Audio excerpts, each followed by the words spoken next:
1944 un gruppo di ragazzi sguazzava in un canale di campagna vicino a Padova. La campagna era piatta e gialla di paglia per il frumento appena tagliato. Non c'erano alberi, ma il canto delle cicale era fortissimo. L'acqua del canale era poco profonda e scorreva fra le alghe un fondo giallo di fanghiglia con qualche rana. C'era un ponte lì vicino e i ragazzi videro passare a mezzogiorno due giovani vestiti di bianco con la giacca e la cravatta, la pistola in pugno e circondati da altri in divisa con dei mitra. Parevano cercare qualcosa tra i covoni di paglia. 2 o 3 volte spararono e presero a calci delle galline che volavano e cantando sollevarono molta polvere.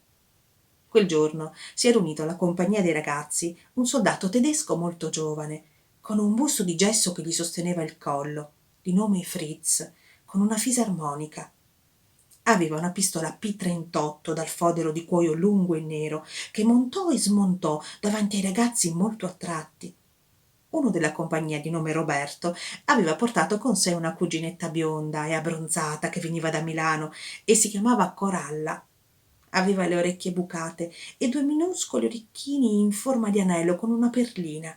Quando usciva dall'acqua mandavano piccolissimi lampi. Coralla era sfollata da Milano perché c'erano troppi bombardamenti e ne parlò con Giannetto, che era figlio di un federale fascista ma era molto simpatico, e disse a Coralla di conoscere i nomi di certe strade di Milano come via Donizetti, via Mozart. Giannetto non si poteva veramente chiamare fascista solo perché aveva il padre federale e poi si comportava in modo molto dubitativo perché a lui interessava solo il calcio e le ragazze. Uno dei ragazzi si chiamava Mario Foscarini e aveva 16 anni, era il più vecchio.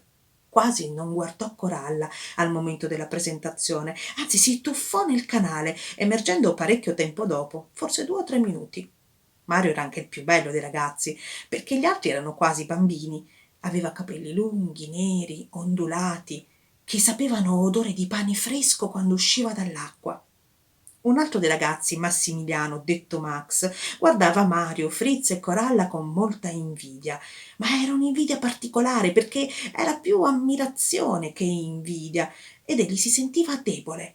Egli sentiva nel loro odore il profumo e la bellezza dei vincitori, cioè qualcosa di apparentemente eroico e di puro nei loro corpi, molto simile a quei giovani fascisti vestiti di bianco con la pistola in pugno che passavano dalla pistola al pettine per pettinarsi e camminavano nella polvere della campagna tra i coccodè delle galline. Perché l'eleganza deve essere così stupida? Si chiedeva Max e immaginava che quei giovani vestiti di bianco con un distintivo all'occhiello della giacca prima o poi sarebbero stati fucilati. Coralla conosceva il tedesco e stando in acqua, dopo aver nuotato a farfalla, parlava con Fritz che stava seduto impettito nel suo busto, con calzoncini di grossa tela cachi, stivaletti chiodati e la fisarmonica a tracolla. Fu la presenza di Fritz, l'arrivo di Coralla da Milano con la sua abbronzatura coperta di una piccolissima peluria chiara, l'odore dei capelli di Mario Foscarini, che crearono quel giorno tra i ragazzi un'aria fluttuante di attesa come non era mai accaduto gli altri giorni e come accade molto di rado alla vigilia di qualche grande avvenimento della vita. Quest'aria toccò il suo punto massimo in 2 momenti. Il primo quando tutti sentirono l'odore di pane fresco che emanava dai capelli di Mario Foscarini. E il secondo quando Fritz disse a Coralla «Du scheinst ein deutsches Mädchen zu sein». «Sembri una ragazza tedesca». E lei rispose «Ich bin Italienerin». «Sono italiana». 3 cose c'erano, oltre a tutte le altre storiche come la campagna, il caldo, la guerra e la fine di qualcosa che portarono molto in alto quelle 2 frasi. La purezza della lingua tedesca, il timbro delle 2 voci e il tono orgoglioso di quel «sono italiana» che fece un po' abbassare gli occhi a Fritz. Mangiarono pane e salame, uova, pesche e acqua di Vichy. Fritz si era portato del pane nero che spalmò distrutto e mangiò solo quello senza accettare nulla dai ragazzi, ma ringraziando sempre. Dopo mangiato, Fritz suonò la fisarmonica, suonò e cantò Lili Marlene insieme a Coralla, poi Fiorellin de Prato e con Te era bello restare, in duplice versione italiana e tedesca. E lì Mario Foscarini insegnò a ballare a Coralla. Poi ci fu un momento di noia per tutti, in cui si sentirono soltanto le cicale.